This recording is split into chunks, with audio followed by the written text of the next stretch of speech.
रसोई के रहस्य आओ मिलकर खोले हम। सब्जी दाल मसाले इन सबको टटोले हम। रसोई के रहस्य आओ मिलकर खोले हम। सब्जी दाल मसाले इन सबको टटोले हम। रसोई के रहस्य आओ मिलकर खोले हम। रसोई के रहस्य आओ मिलकर खोले हम।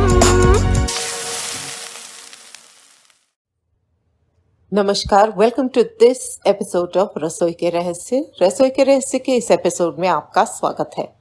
हम अभी भी अपनी जर्नी मॉइस्ट कुकिंग मेथड से, मॉइस्ट हीट की जो कुकिंग होती है, मतलब यूज ऑफ वाटर इन सम वे और द अदर, उसी कुकिंग मेथड के अलग अलग तरीके समझने की कोशिश कर रहे हैं।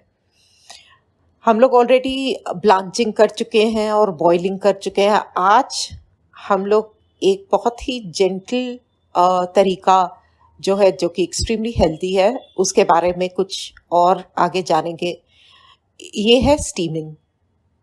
अब steaming as the word suggests, basically क्या मतलब है? उसका मतलब यही है कि हम इसको डायरेक्टली पानी में ना कुक करके इसको स्टीम के थ्रू कुक करेंगे। एंड इसमें क्या हो रहा है कि जैसे बॉइलिंग में पानी में सबमर्ज होके इसमें जो न्यूट्रिएंट्स वगैरह थोड़े बहुत निकल जाते हैं, स्टीमिंग में ना ही उसके न्यूट्रिएंट्स जो है वो बरकरार रहते हैं, but also the colour and the shape, क्योंकि डायरेक्ट उसमें कुछ भी कुकिंग नहीं हो रही एंड जो भी पक रहा है सिर्फ वो भाप में पक रहा है, तो उससे उसकी ओरिजिनल शेप और कलर को कुछ नहीं होने का। So that's the reason why it's a very pretty method as well as an extremely healthy method of cooking. कोई फैट, जब तक आप उसके अंदर कोई फैट डाले नहीं, कोई स्पाइसेस डाले नहीं, तब तक इसमें कुछ भी सिवाय वेजिटेबल के ओरिजिनल फ्लेवर के आपको कुछ भी नहीं मिलेगा। सो एक्चुअली अगर हम किसी सब्जी का असल टेस्ट जानना चाहें, जो कि थोड़ा सा पका हुआ हो, एकदम कच्चा, कई सब्जियां ऐसी है जो हम एकदम कच्ची खा भी नहीं सकते, तो for that this is the absolute perfect method to be using. अब इनमें कई चीजें ऐसी हैं जो हमें ध्यान रखनी है इसके बारे में, और आगे जानने से पहले एक चीज ये कि क्योंकि ये भाप में कुक हो रहा है, it's cooking in very very hot steam, तो you have to be extremely careful when you are handling this. क्योंकि हमें आदत है कि हमको दिखता नहीं है तो हमें ऐसा लगता कि उसके अंदर हाथ लगाकर हम कुछ डालकर देखें to check whether it is done और नॉट, सफिशिएंटली डन और नॉट।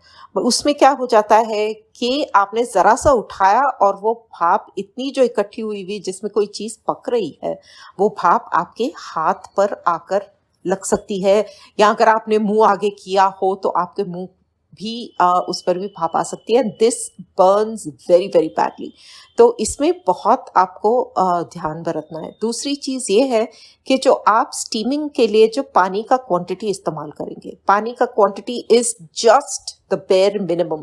आपको सिर्फ उतना पानी जरूरी है जिससे कि मतलब जब गर्म हो तो उससे भाप उठे। That's about it. हमें ना तो हमारा जो बर्तन है, जाली जो हमारी होती है स्टीमिंग के लिए, ना वो पानी को छुएगी, ना वो पानी किसी भी कोने से हमारी सब्जियों की तरफ आएगा। उसको सिर्फ उसका काम ये है कि गर्म होकर उसे भाप बनानी, बस उतना ही है। नेक्स्ट चीज़ ये है कि जब भी हम स्टीमिंग के कोई भी मेथड को यूज़ करते हैं, या किसी भी जो भी चीज़ हम यूज़ कर रहे हैं स्टीमिंग के लिए, हमको ये ऑल्सो बहुत ध्यान देना है कि हमारे पास ढक्कन जो है टाइट रहे।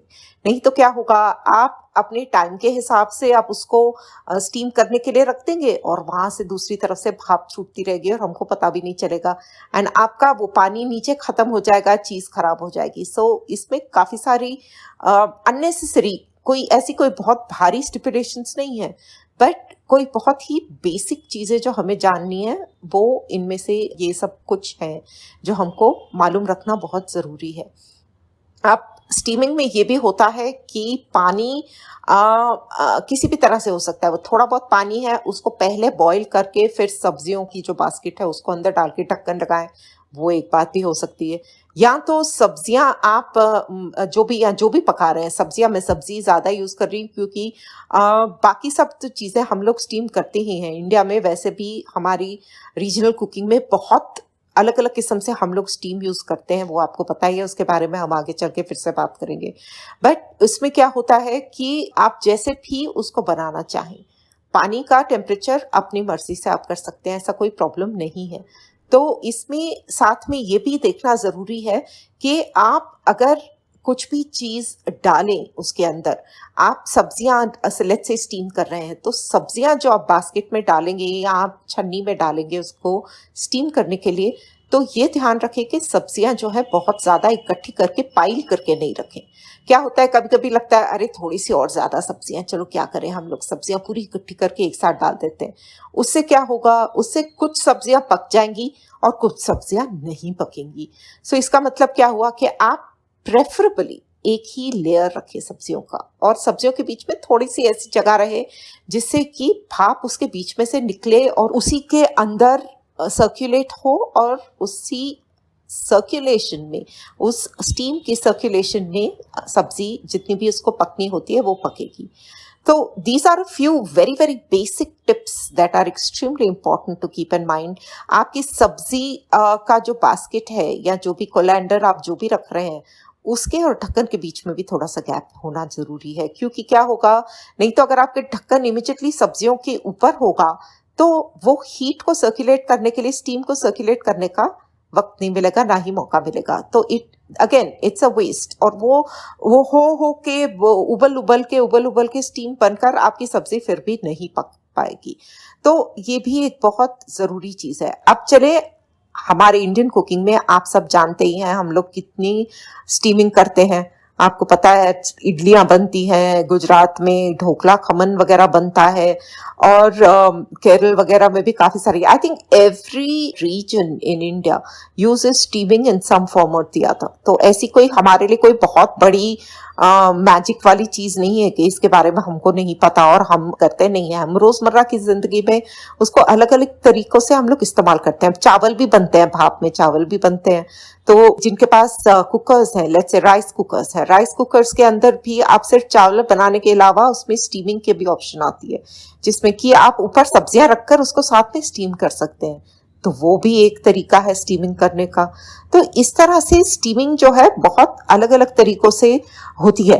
ज्यादा करके क्या होता है कि स्टीमिंग जो है ज्यादा सॉफ्ट जो चीजें होती हैं सब्जियां, उनके लिए कम इस्तेमाल होती हैं, क्योंकि उससे क्या होगा कि सब्जी जो है आपकी एकदम पूरी मैश हो जाएगी, जितना भी होगा, मतलब सब्जी का वो जो असल टेस्ट है, जो क्रंच, इसमें क्या है, आपकी सब्जी पक्की होगी। जब आप जितना भी इसका टाइम होगा, किसी भी सब्जी का जो टाइम होता है, वो स्टीमिंग का टाइम जब पूरा हो जाए और आप चेक करेंगे आपकी सब्जी, तो सब्जी आपकी एकदम पक्की नहीं होगी।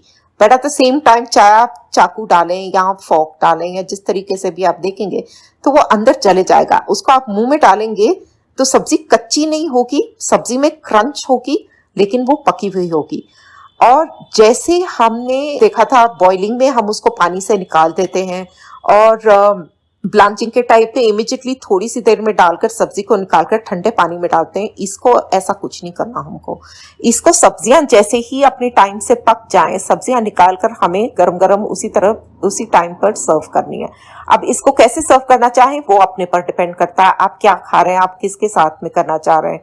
इसमें सिर्फ सॉल्ट पेपर डल सकता है, इसमें आप ऑलिव ऑयल या और कोई चीजें भी डाल सकते हैं, थोड़ा विनेगर वगैरह, नींबू डाल सकते हैं, सब करके बेसिकली इसको गरम गरम सर्व करने के कि मिक्स्ड हर्ब्स डाल सकते हैं, स्पाइसेस डाल सकते हैं, जो भी अपना जिस तरह से भी आप करना चाहें उस तरह से करके आप सर्व कर सकते हैं। तो इसको हमको ना इसमें क्योंकि पानी है ही नहीं, तो हम पानी से निकालेंगे कहाँ, ना ही इसको ठंडे पानी में डालना है, क्योंकि इसको तुरंत हमको गरम गरम ही खाना है। ठंडे पानी में डालने की जरूरत इसलिए भी नहीं होती क्योंकि ये सब्जी जैसे भी है अपनी स्टीम के अंदर कुक हो गई है, एंड द कलर्स वगैरह जो ब्राइटनेस है, जिस तरह से ब्लांचिंग में हम लोग ठंडे पानी में डाल के करते हैं, इसमें ऑटोमेटिकली सब्जी वैसे ही ब्राइट हो जाती है।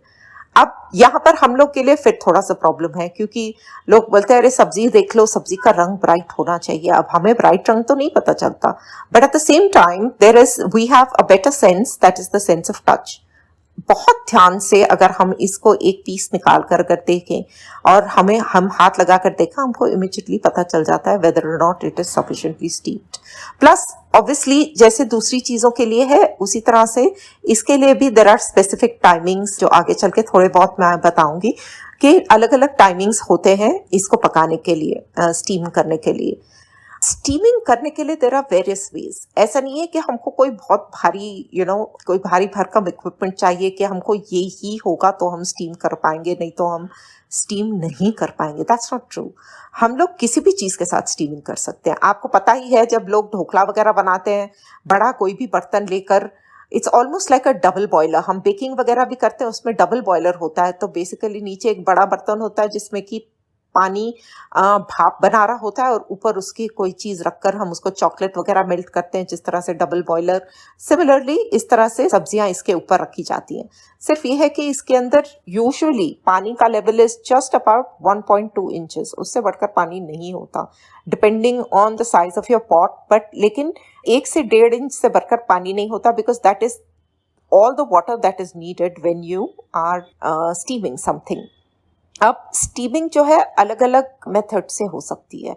एक तो स्टीमर्स आते हैं, हमारे जो प्रोफेशनल स्टीमर्स आते हैं वो मिलते हैं। स्टीमर वो नीचे उसका अलग पोर्शन होता है जो रिजर्वोयर होता है, जहाँ पर पानी होता है, एलिमेंट होता है। उसके ऊपर जो है एक बास्केट भी होती है, 2 भी होती है, 3 भी बास्केट्स होती हैं, जिसके अंदर आप अलग अलग चीज़ें डाल के उसको स्टीम कर सकते हैं। मतलब नीचे पानी डाला, सब्जियां ऊपर रखी और उसको फिर इलेक्ट्रिसिटी के जैसे बस स्विच ऑन किया, उसका टाइमर सेट किया और आपकी सब्जियां स्टीम होके आ जाती हैं। वो स्टीमर्स हैं। फिर दूसरी तरह से जैसे लोग ढोकला वगैरह भी मैंने सुना है बनाते हैं, कढ़ाई ले लेते हैं, बड़ी वाली कढ़ाई लेकर उसके अंदर थोड़ा पानी डालकर ऊपर थाल रख के उसको ढक के बनाते हैं। उस तरह से भी स्टीमिंग की जा सकती है। बट इसमें क्या है कि सब्जियां खास करके, अब जैसे इडली बना रहे हैं हम, इडली के भी सांचे में नीचे थोड़े थोड़े होल्स होते हैं ताकि स्टीम उस पर एस्केप कर पाए। अब सब्जियों के लिए उस तरह की चीज़ बहुत ज़रूरी है, बिकॉज कोई ना कोई वेंट चाहिए जिसके थ्रू वो स्टीम सब्जियों को पहुंचे और सब्जियां उसके साथ कुक हों। तो ये इसको they call it the walk method also, plan shallow pan और वॉक मेथड भी कहते हैं इसको। तो मतलब आप अपना कोई भी शैलो एक फ्राइंग पैन ले लें, फ्राइंग पैन के अंदर थोड़ा सा पानी डालें, हल्का सा, मतलब ना के बराबर जिसे कहते हैं, थोड़ा सा पानी उसके अंदर डाल के आप अपनी सब्जियां एक लेयर में वैसे ही डाल दें। और इसमें सब में क्या सजेस्ट किया जाता है कि आप इमीडिएटली जो है एकदम हाई हीट ना करें, बिकॉज हाई हीट करने से क्या होगा, पानी बहुत जल्दी बॉईल होगा और पानी खत्म हो जाएगा। इसलिए जब आप स्टीमिंग के लिए कभी भी कोई चीज़ रखें हीट बिल्ड करने के लिए, ताकि जिससे स्टीम छूटनी शुरू हो, बेसिकली आपको क्या करना है, आपको मीडियम हाई हीट रखनी है। मीडियम हाई हीट रखने से क्या होगा कि थोड़ा धीरे धीरे करके पिक होगा और मॉडरेट तरीके से पानी बॉईल होना शुरू होगा। एक बार भाप बननी शुरू हो गई, अब यहाँ पर भी कहते हैं कि आप देख सकते हो, हमको दिखता नहीं है बट आपको अंदाजा हो जाएगा, क्योंकि आप अगर बहुत ध्यान से, मतलब मैं कहूँगी बहुत ध्यान से आप अगर इसको हाथ लगाएं अपने पैन के ढक्कन को, चाहे वो कांच के ढक्कन हो, वो जो टफन ग्लास के ढक्कन होते हैं वो हो, या जैसे हमारे इडली स्टीमर्स वगैरह के ढक्कन होते हैं, उसमें तो इडली स्टीमर तो बहुत ही फैबुलस है, उसमें तो सीटी बजनी शुरू हो जाती है, हमको पता ही चल जाता है कि हाँ स्टीम बन गई और स्टीम छूटनी शुरू हो गई है। तो उस तरह की डिवाइसेस के अंदर तो हमारे लिए बहुत ही आसान हो जाता है। बट अगर ना हो तो उसको अगर हाथ लगाए तो एकदम, मतलब it gets too hot to touch, बहुत ध्यान रखना पड़ेगा। तो एक बार ये स्टीम वो इतनी गर्म हो जाए तो इसका मतलब स्टीम बननी शुरू हो गई है।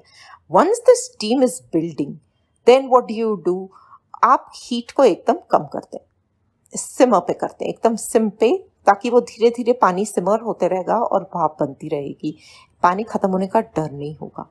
एंड उससे क्या होगा, आपका इवनली कुकिंग होती रहेगी उसके अंदर। तो this is something that is also very very important. तो इसमें भी क्या होगा, जैसे मैंने आपको बताया था कि बॉइलिंग में भी सब्जी आप डालें, फिर उसके बाद 1 मिनट का इंतजार करें, और उसके बाद ब्लांचिंग के लिए भी किया था कि उसके बाद आप टाइम गिनना शुरू करें, क्योंकि जब वो पानी सब्जी वगैरह डालते हैं, पकनी शुरू होती है, तो एक बार टेम्परेचर नीचे होता है, फिर उसके बाद ऑप्टिमम टेम्परेचर पहुंचता है। तो इसमें भी स्टीमिंग में भी वो चीज़ लागू होती है। तो इसमें क्या है कि आपने पहले सब्जियां डाला, पानी पानी आपने देख लिया, भाप बनने शुरू हो गई मीडियम हाई हीट पे।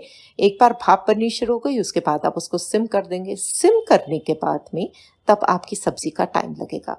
जनरली जो है मैंने जो देखा है वेरिएशंस जो टाइमिंग्स हैं इनकी, 3 मिनट से लेके 15 मिनट के बीच में सब्जी, अलग अलग सब्जियां पकती हैं। अब कुछ तो हमको पता ही है जो थोड़ी हार्ड वेजिटेबल्स होती है, लाइक आलू है, शकरकंदी है, इस तरह की जो सब्जियां हैं, गाजर है, तो ये सब जो सब्जियां हैं ये थोड़ा और वक्त लगाती हैं। इसमें भी वही रूल लागू होता है, विच मीन्स कि आप जितने छोटे पीसेस काटेंगे उतनी ही आपकी सब्जी जल्दी पकेगी। Now it is also very very necessary to know the differences of the cooking of your vegetable. अब यहाँ पर भी सजेस्ट किया जाता है कि अगर आपको सब्जियां पील नहीं करनी पड़े तो it is better, the vegetables that you can eat without peeling are always better, for the simple reason कि इट इज मोर न्यूट्रिशियस, और सेकेंडली वो उसका फॉर्म उससे बना रखता है।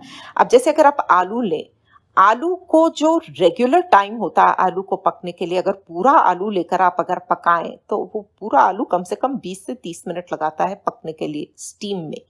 अब इसका अगर आप छिलका निकाल दे तो आपको पता है आलू इज वेरी पोरस, इसका मतलब वो सोखेगा, जल्दी पक तो जाएगा लेकिन आलू का शेप और सब कुछ मशी हो जाएगा, ठीक नहीं रहेगा जब तक आप निकालेंगे। वही आप अगर छिलके समेत अगर आलू को स्टीम करते हैं तो उसमें जो है that will cook much nicer, and वो छिलके और जो फ्लैश है उसका, उसके बीच में, सब्जी के बीच में there are very very important nutrients जो कि इस तरह से रह जाते हैं। एज इट इज स्टीमिंग में हम लोग के न्यूट्रिएंट्स कोई भी नहीं निकल रहे हैं क्योंकि कोई मीडिया है ही नहीं स्टीम मतलब न्यूट्रिएंट्स निकलने का। So then why spoil it in any case. और कई चीज़ें तो वैसे भी बहुत टेस्टी होती है छिलके के साथ, आलू को आप बेक भी करें तो छिलके समेत इट्स मच नाइसर दैन कि अगर छिला हुआ आलू हो। अब एक और चीज़ जो यहाँ पर है वो ये है कि आप सब्जियां जो है टेम्परेचर, जैसे बॉइलिंग के लिए भी मैंने कहा था कि कोशिश ये की जाए कि जो इक्वल कुकिंग टाइम की सब्जियां होती हैं, एक जैसी कुकिंग टाइम की सब्जियां होती हैं, उनको इकट्ठा करें। अब कई जगहों पे मैंने देखा है क्या करते हैं ये लोग कि अगर मिक्स्ड वेजिटेबल्स की, लेट्स से मिक्स वेजिटेबल सब्जी बन रही है, उसमें 3 अलग तरह की सब्जियां हम लोग पका रहे हैं। मैंने खासकर एक रेसिपी सुनी थी जिसमें कि ये बन रहा था साउथ इंडियन पोरियल जिसको बोलते हैं, मतलब नारियल वगैरह डाल के जो सब्जी बनती है वो बन रही थी। 3 तरह की सब्जियां इस्तेमाल हो रही थी, उसके अंदर कैबेज इस्तेमाल हो रही थी, उसके अंदर बीन्स थी और गाजर थी। तो इसमें क्या किया गया था कि पतली पतली कटी हुई गाजर सबसे ऊपर रखी हुई थी, उसके नीचे बीन्स, उसके नीचे गाजर, क्योंकि गाजर was taking the longest time to cook in comparison, फिर ऊपर बीन्स। तो अब जब उसको तड़का एक तरफ डल गया और सब्जियों को जब पकाने का टाइम आया तो ऊपर ऊपर से पहले, क्योंकि कैबेज जो सबसे पहले जो सबसे जल्दी पकती है उसको सबसे ऊपर रखा गया था। और कैबेज यहाँ पर क्यों जल्दी पक रही है, because the cabbage was cut very very fine, एकदम पतली पतली कैबेज कटी हुई थी, तो इसलिए कैबेज सबसे ज्यादा पक रही थी, जल्दी पक रही थी। उसके नीचे बीन्स और उसके नीचे गाजर। तो इसका मतलब क्या हुआ कि जो सबसे ज्यादा टाइम लेने वाली सब्जी है वो सब्जी सबसे नीचे रहेगी, बाकी जो है सब्जियां उसके ऊपर होंगी। But this is not something that is easy to do all the time, specially हम लोगों के लिए। अगर सब्जियां लेट्स से हमको अलग करनी हो, हमको पता नहीं चलेगा कि हम सब्जियों को किस तरह अलग कर सकते हैं। तो कहते कि ये स्टीमर्स वगैरह के अंदर जो आते हैं वो अलग अलग खानों वाले भी बास्केट्स आती हैं। तो ऐसी अगर बास्केट हमको मिले, स्टीमिंग की बास्केट्स अगर हमको मार्केट में मिलती हैं, so that might make more sense. ऐसी कि जो आपकी छन्नी जैसे हो, जिसके अंदर हम लोग अलग अलग खाने या किसी और चीज के साथ लेट्स से कुछ लेकर हम लोग, जैसे छन्नी के अंदर आप अलग अलग कटोरियों के अंदर चीजें डालकर रखते हैं और उसके बाद में अलग अलग आपने थोड़ी थोड़ी सब्जियां बनानी है, तो 4 कटोरियां आपने अपनी बड़ी छन्नी में डाली और नीचे पानी डाला पॉट को, ऊपर उसको अच्छी तरह से ढक दिया या कढ़ाई को, बाकी ऊपर से अच्छा ढक्कन लगा दिया और उस तरह से पक जाए, तो that becomes easy. But at the same time अगर इकट्ठी भी करनी हो तो जो सबसे लंबा टाइम लेने वाली सब्जी है वो सबसे आखिर में होगी नीचे, या फिर वही करें कि जो सब्जियां इकट्ठी, जिनका टाइम जिनका सबसे कम होता है, मतलब जिनका एक जैसा टाइम हो, उनको सबको इकट्ठा करके बना ले अलग अलग बैचेस के अंदर, निकाल ले एक सब्जी को, उसको थोड़ा सा गर्म करके रख ले, गर्म रहने दे किसी गर्म चीज के अंदर, ताकि जब तक दूसरी सब्जी बने, इसका मजा गरम गरम ही है। अगर ठंडा हो गया उसको वापस आपने माइक्रोवेव में डाला तो उसका जो मॉइस्टनेस है, जो उसकी जो अपनी प्रॉपर्टी है वो खत्म हो जाएगी। तो ये इस तरह से आप कर सकते हो। प्रेशर कुकर में भी हम लोग करते हैं, मेरे को याद है मैं खुद करती हूँ प्रेशर कुकर के अंदर कई चीज़ें जो मेरे को लगता है कि यार बहुत टाइम लगेगा दूसरी तरह से करने के लिए। तो क्या किया, प्रेशर कुकर में सब्जियां इकट्ठी मिला ली, क्योंकि मैं इनवेरेबली इकट्ठी यूज़ करती हूँ मिक्स वेजिटेबल, अगर किसी चीज़ के लिए यूज़ कर रही हूँ मैं बनाने के लिए, तो मैं सब्जियां अपनी इकट्ठी कर लेती हूँ। और उसके नीचे जो है सिर्फ इतना पानी, सब्जी धो ली, अच्छे से धो के उसको डाल दिया, उसके अंदर सिर्फ इतना पानी नीचे डाला ताकि सब्जी नीचे लगे ना, और उसको सीटी लगाए बिना, कुकर को सीटी लगाए बिना उसको कुछ टाइम तक रख देती हूँ। एक अबाउट 4-5 मिनट, डिपेंडिंग कि कितनी बड़ी मैंने काटी है, उसको 4-5-6 मिनट उसको सिम पर रख देती हूँ। एंड उतने में सब्जियां अपने आप पक जाती हैं, एंड उतनी ही पकती है जितने की ज़रूरत हो। तो इस तरह से भी प्रेशर कुकर में भी किया जा सकता है सब्जियों को स्टीम। तीसरा मेथड जो है सब्जियों को स्टीम करने का, वो है अपना microwave, good old microwave. Microwave के अंदर तो इतना पानी की भी ज़रूरत नहीं होती। आप माइक्रोवेव प्रूफ बोल लेकर उसके अंदर सब्जियां डालें, सब्जियां डालकर उसको सिर्फ जो जितना पानी, सब्जियां हमने अच्छी से धो ली, वो धोकर उसको माइक्रोवेव बोल में जब डालते हैं उतना ही पानी उसके लिए काफ़ी होता है। अगर आपको लगे कि सब्जियां ज़्यादा सूखी हैं तो 2 से 3 टेबलस्पून से बढ़ के पानी की ज़रूरत नहीं होती स्टीमिंग के लिए। अब उसके ऊपर आप या तो जो वही है उसके ढक्कन आते हैं, जैसे कई चीज़ों के लिए ऊपर थोड़ा सा वेंट होता है उसमें, वो ढक्कन ले, या फिर कोई ऐसी प्लेट ले जिसको जो कई आते जो ढक्कन समेत आती हैं, उनको लेकर थोड़ा सा खुला छोड़ दे, या फिर क्लिंग फिल्म लेकर, वो प्लास्टिक की शीट लेकर उसको करे, बट बाकी सब साइड से एकदम टाइटली उसको कर ले। एक साइड से जो है उसको हल्का सा वेंट, थोड़ा सा खुला छोड़ दे, ताकि बहुत ज़रूरत से ज़्यादा प्रेशर उसमें बिल्ड ना हो, थोड़े से एक्सेस स्टीम जो है उसमें रिलीज हो जाए। एंड उसको 4.5 से 5 मिनट के बीच में उसको कर ले। बट फिर यहाँ पर भी फिर वही बात आती है कि अलग अलग माइक्रोवेव्स के टेम्परेचर्स अलग होते हैं, टाइमिंग्स अलग होती हैं, तो उसके हिसाब से देखकर उसको एक बार करना शुरू हो जाए तो हमको खुद को आदत सी हो जाती है अपनी इक्विपमेंट की, किस तरह से उसकी फंक्शनिंग है और कैसी नहीं है, हम वो भी उस तरह से भी उसको देख सकते हैं। अब माइक्रोवेव में कर लिया तो उसको निकाला, तो वैसे ही कि वैसे आप ले जाकर उसके अंदर सॉल्ट पेपर वगैरह डाल के, या और भी कुछ हर्ब्स वगैरह डालनी हो सब डालकर आप उसको डायरेक्टली टेबल पे उसको सीधा ही सर्व कर सकते हैं। Another way of cooking it is in the oven. Oven में भी करते हैं। फॉर इंस्टेंस अवन में सब्जियां वगैरह भी बनती हैं, अवन में कैरमल कस्टर्ड बनता है, जो एग पुडिंग्स वगैरह होती हैं, उसको क्या करते हैं, उसको छोटे जो है वो सेरामिक के बोल्स आते हैं जिसको रैमेकिन्स भी बोलते हैं, उस तरह के बोल्स जो अवन प्रूफ बोल्स आते हैं, उसको लेकर उसके अंदर जो आपका अंडे का कस्टर्ड बनता है या कुछ भी जो भी चीज़ आप पका रहे हैं वो डलकर नीचे एक बड़े ट्रे के अंदर पानी डाला होता है जिसको बोलते हैं वाटर बाथ। तो उसको नीचे डालकर इनको ऊपर रख के इसको पकाया जाता है। तो क्या हो रहा है, उसमें उसको ढका हुआ, पूरा ढका हुआ होता है ऊपर से, एंड ये इसके अंदर जो भाप बनती है नीचे वाटर बाथ से, उससे जो आपका कैरमल कस्टर्ड या जो आपकी जो भी पुडिंग है वो अंदर उसके पक जाती है। सब्जियों का भी ऐसे ही होता है।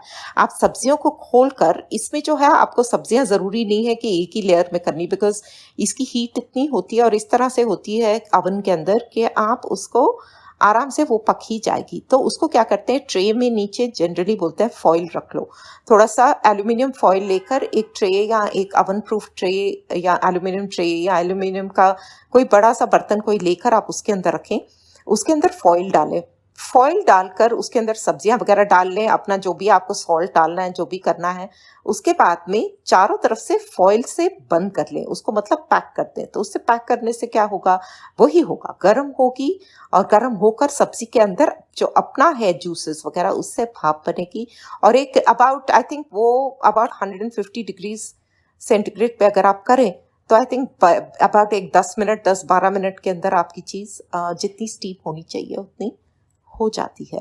So these are a few very common place methods जिसके साथ हम लोग सब्जियां अपनी स्टीम कर सकते हैं। और स्टीमिंग जो है इसका हमने जैसे इस्टेब्लिश किया है कि इफ़ेक्टिवनेस बहुत है, सब्जियां आपकी अच्छी रहती हैं, सब्जियां आपकी हेल्दी पकती हैं और आपके खाने को बहुत ही मतलब टेबल पे भी आप रखें तो बहुत ही सुंदर लगती हैं, बिकॉज रंग बिरंगी सब्जियां होती हैं and they look extremely pretty.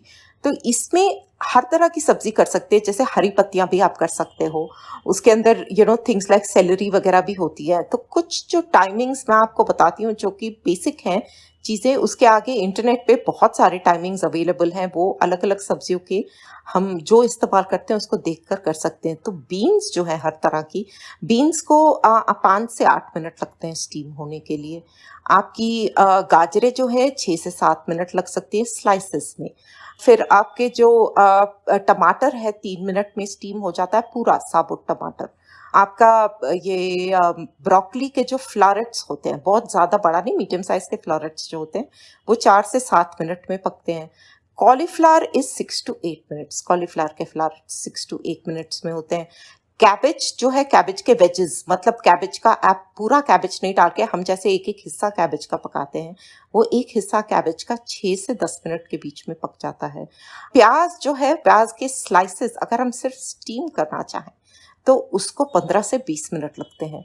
आलू अगर आप पूरी तरह से, if you want the full potato with jacket, उसको करना चाहें तो उसको 20 से 30 मिनट लगते हैं।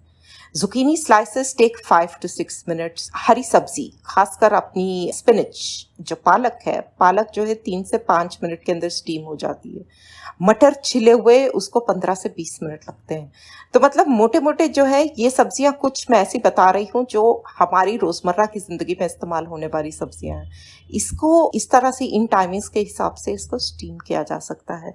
एंड ये फिर वही बात आई कि अगर टाइम देखकर हम करें तो हमारे लिए बेसिकली आसानी हो जाती है, नहीं तो थोड़ा सा मुश्किल हो सकता है। बट कोशिश ये करनी चाहिए कि उसको जब तक स्टीम हो रहा है कोई चीज़, तो उसका लिड ना ही खोला जाए तो बेटर है। जैसे आप अगर अपनी इडली वगैरह बनाए तो उसको पूरा टाइम होने देते हैं। मेरे को एक्चुअली अब बात करते करते मुझे ध्यान आ रहा है, मेरे पास इडली स्टीमर है। लगता है मेरे को अगली बार ना इडली स्टीमर में नीचे एक कटोरी या कुछ डालकर ऊपर जितना उसमें कोई बर्तन फिट आता है वैसे बर्तन फिट करके थोड़ी सी सब्जियां स्टीम करके देखनी चाहिए। इन्हीं के हिसाब से जो खासकर सब्जियां कि जिनका आसपास टाइम एक ही है, क्योंकि वो तो ऑटोमेटिकली ढक्कन फिट हो जाएगा नीचे थोड़ा बहुत पानी डालकर, और उसकी तो अपने टाइम से उसकी सीटी भी बच जाएगी। तो I think that might be a good method for all of us to try, to experiment with, क्योंकि कई लोगों के पास, हम लोगों के पास हैं इडली स्टीमर्स हैं, तो इसको क्यों नहीं इस्तेमाल करके ट्राई किया जाए। आप लोग डेफिनेटली ट्राई करके मुझे बताइएगा, क्योंकि अगर जब भी इच्छा करें तो ट्राई करके हम देखें अलग अलग तरीके से, then we can discuss about क्या हुआ और किस तरह के रिजल्ट्स हुए। तो ये मोटा मोटा जो है आपको स्टीमिंग के बारे में जो मैं इन्फॉर्मेशन देना चाहती, ये दिया है आपको मैंने। अब एक और मेथड है यहाँ पर एक्स्ट्रा मैं आपको बताना चाहूंगी। मैं इसके लिए अलग इन्फॉर्मेशन इसलिए नहीं दे रही क्योंकि this method is not very easy for us as visually impaired people to be able to work with. मैंने बहुत कोशिश करी इसके बारे में, पढ़ के जांचने की कोशिश करी और सोचा कि किस तरह से इसको, मैंने एक दो बार ट्राई भी किया है बट मुझे बहुत मुश्किल हुई इसको हैंडल करने की। इसको बोलते हैं पोचिंग, POACHING, पोचिंग। पोचिंग मतलब कि खाना पकाना एक बहुत ही कम टेम्परेचर पे एंड बहुत ही थोड़ी सी देर के लिए, सो एंड बहुत कम लिक्विड में। So this is for it's what they call an elegant way of cooking, मतलब बहुत ही हल्की कुकिंग होती है, बहुत ही डेलिकेट चीज़ों की कुकिंग होती है। इसमें क्या है कि पकना जितना होता है वो एकदम प्रोटीन उसका इतने से हीट के अंदर ब्रेक कर देता है, और चीज़ जो है पूरी एकदम जैसे अंदर से एकदम पकी हुई उस तरह की चीज़ें नहीं होती, या फिर जल्दी पकने वाली चीज़ें होती हैं, जैसे कि फिश है, अंडा है, कई सब्जियां और फ्रूट्स भी हैं जो पोचिंग के मेथड से बनाई जाती है। तो पोचिंग में असल क्या होता है कि टेम्परेचर जो है इसको भी गर्म नहीं करते, इसको सिमर करते हैं बस। सिमर से भी 78 डिग्रीज सेंटीग्रेड टेम्परेचर होता है, 100 डिग्रीज अपना बॉइलिंग होता है। Poaching is cooked only at 78 degrees temperature. जब पानी 78 डिग्रीज तक पहुंच जाता है अप्रॉक्सीमेटली बॉइलिंग से पहले, I think it will be about simmer से जो थोड़ा सा जेंटल बॉयल जिसको बोलते हैं, शायद विग्रस थोड़ा सा सिमर होना लग जाए तो उसको कम, एकदम कम करके उसके अंदर चीज़ डालते हैं। तो इसमें अब जैसे फिश है, फिश फिलेज होते हैं या छोटे टुकड़े होते हैं चिकन वगैरह के जो कि थोड़ी सी देर के लिए पकने हो, या फिर अंडा बनता है। इसमें अंडा जो बनता है, अंडा कई लोग तो इसमें डायरेक्टली, मतलब क्या होता है कि पानी आपको उस टेम्परेचर पे पहुंचता है, आप उसको सिमर करके अंडे को तोड़ के एक कटोरी या किसी के अंदर बहुत डेलिकेटली उस अंडे को पानी के अंदर छोड़ देते हैं और उस पानी के अंदर अंडा पकता है फिर। So there is absolutely no fat, it's extremely healthy. And अंडा उतना ही पकता है जबकि इसका वाइट जो है हल्का सा ट्रांसलूसेंट हो जाए, वो अपने टेस्ट पे है। And the yolk starts cooking but the yolk is still a little runny. तो आप सोचिए उसको अगर हमें उठाना पड़े तो हमको तो कोई भी आइडिया ना हो किस तरह से होगा। बट इसके सांचे आते हैं, इसके लिए अंडे के लिए भी सांचे आते हैं, they called poaching cups. Silicon वगैरह के आते हैं, एक मतलब पूरा सांचा आता है जिसमें कि 3 या 4 इस तरह के कप्स होते हैं जिसके अंदर आप इसी तरह से एक एक अंडे को हल्का हल्के हाथ से तोड़कर उसको अंदर डालें। एंड वो पानी सिर्फ उसके उसके जस्ट मतलब एक बहुत ही हल्की लेयर पानी की ऊपर होती है, इसको सबमर्ज्ड बोलते हैं इसको, मतलब जो कि डूबा हुआ हो थोड़ा, उस तरह से पकाते हैं। फिश भी पकाते हैं। तो इसका पक गया मतलब अंडे का तो मैंने आपको बताया। फिश का अगर क्या होता है, फॉक से अगर लगाएं तो ऊपर हल्के से उसका स्किन फ्लेक होना शुरू हो जाता है। चिकन भी हल्का हल्का ऊपर से कुक हो जाता है, बस that is all. So it maintains the मॉइस्टनेस। एंड इसको सुखाना नहीं है पूरी तरह से, उसको पकाना नहीं होता। तो दिस इज एंड फिर इसके अंदर लिक्विड्स जो है अलग अलग लिक्विड्स होते हैं। इसमें दूध भी यूज किया जाता है। अब जैसे फिश होती है, फिश को दूध में भी बॉईल किया जाता है, बॉईल नहीं, पोच किया जाता है। अंडा जनरली पानी लेते हैं उसके अंदर, या फिर लोग जो है टमाटो जूस में भी बनाते हैं for a variation, tomato juice बनता है। और कई सारी चीजें हैं, जैसे फिश है, चिकन है, वो कुछ वाइन में भी बनते हैं। और क्या एक और चीज, क्या फ्रूट्स वगैरह भी जो होती है, पतले पतले फ्रूट्स को भी करके इसको पोच किया जाता है। That is also done in wine and in other liquids. So इसके अंदर इसको पकाने के टाइम पे यू कैन फिर वही करते हैं, उसके अंदर थोड़े हर्ब्स डाल देते हैं। नमक वगैरह नहीं डालते इसके अंदर, नमक वगैरह जो डालना होता है बाद में डलता है, बट हर्ब्स वगैरह डल जाते हैं। और फ्लेवरिंग्स किसी भी तरह, जैसे लेमन जूस हो, पानी के अंदर डालना हो, कुछ करना हो, तो उस तरह से करके इसको पकाते हैं। एक और तरीका जो ये सबमर्ज्ड है, एक शैलो पोचिंग बोलते हैं। शैलो पोचिंग में क्या होता है कि जो भी आपका पोचिंग पैन हो, बेसिकली इसके लिए कोई खास बर्तन होते हैं इस्तेमाल करने वाले, बट अदरवाइज अगर देखा जाए तो हमारे रेगुलर जो शैलो फ्राइंग पैन्स होते हैं, वो फ्राइंग पैन्स इस्तेमाल करके उसके नीचे एक खासकर शैलो पोचिंग में उसको हल्के तरीके से, हल्के हाथ से आप उसको थोड़ा सा ऑयल या बटर जेटली यूज करते हैं वो लगा लिया। उसके अंदर ठंडा पानी, उसके अंदर जो भी चीज़ आप कुक कर रहे हैं, चाहे वो आपका चिकन हो, चाहे आप मीट हो, मतलब फिश हो, चाहे वेजिटेबल हो या फ्रूट हो, उसको डालकर फिर उसके अंदर ठंडा लिक्विड ऊपर से डाला जाता है। रेगुलर रूम टेम्परेचर मतलब कोल्ड लिक्विड डाला जाता है, गर्म नहीं करा जाता। उसको हल्का से, मतलब जस्ट पूरी तरह से भी नहीं कवर होता, बस उसको एक हद तक उसको लगता हुआ है, उसको सिबर करके वो टेम्परेचर पे पहुंच जब जाता है। इसके लिए लोग वो कुकिंग थर्मोमीटर्स वगैरह यूज करते हैं टेम्परेचर्स देखने के लिए। तो ये it's a very very interesting method of cooking, but it seems a little unlikely for people like us to be able to manage it completely and efficiently. और हम लोग के जनरल जो कुकिंग होता है, जिनको अलग अलग तरह की चीज़ें कॉन्टिनेंटल खाना वगैरह खाने का शौक है, उन लोग के लिए ये फिर भी पोचिंग तो खैर बहुत लोग, एग्स खास करके पोच्ड एग्स और पोच्ड फिश वगैरह लोग काफ़ी खाते हैं। यहाँ पर भी हमारे अपने कुकिंग वगैरह में भी लोग जिनको हल्का खाने की आदत है और शौक है अलग अलग तरह का, बच्चों को भी पोच्ड एग्स देते हैं, बोलते काफ़ी हेल्दी होते हैं खाने के लिए। But on a regular basis अगर हमें देखा जाए तो poaching is relatively a difficult thing for anybody to handle. आप देखिए, आप इसको सुनिए, आप लोग सुन के मुझे बताइए आपको लगता है या आगे और भी कोई अगर पढ़ना चाहे पढ़ के देखें और मुझे बताया अगर लगता है कि we should do learn more about this particular method of cooking. It's an exotic method of cooking, बहुत मतलब हम लोगों के लिए, I am using the word exotic क्योंकि ये हमारे लिए तो एग्जॉटिक ही है, तो इसलिए मैंने इसको अलग एपिसोड ना करके मैंने सोचा इसके साथ में मिला देती हूँ for the sake of information.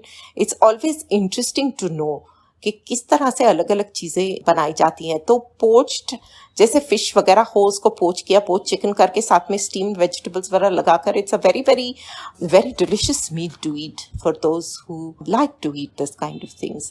सो आज के लिए बस इतना ही इस एपिसोड में। जितनी भी इंफॉर्मेशन आपको दी गई हो, आई होप आपको ये यूज़फुल लगे और आप अपनी रोज़मर्रा की ज़िंदगी में उसको यूज़ कर सकें। एंड एज ऑलवेज इससे आगे जो भी आपके सवाल हों, जो भी आपको डाउट्स हों, ज़रूर मुझसे कांटेक्ट करिए। मेरे यूट्यूब चैनल और पॉडकास्ट पे अपने कमेंट्स छोड़िए, अपने लाइक्स करिए, शेयर करिए, सब्सक्राइब करिए and tell more people about this, ताकि जितने ज़्यादा लोग इसको सुने उतना ही हम लोग इकट्ठा मिलके चीज़ें सीखें।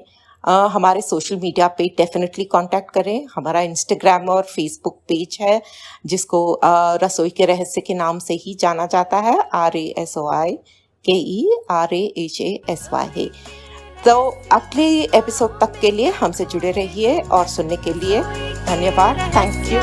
आओ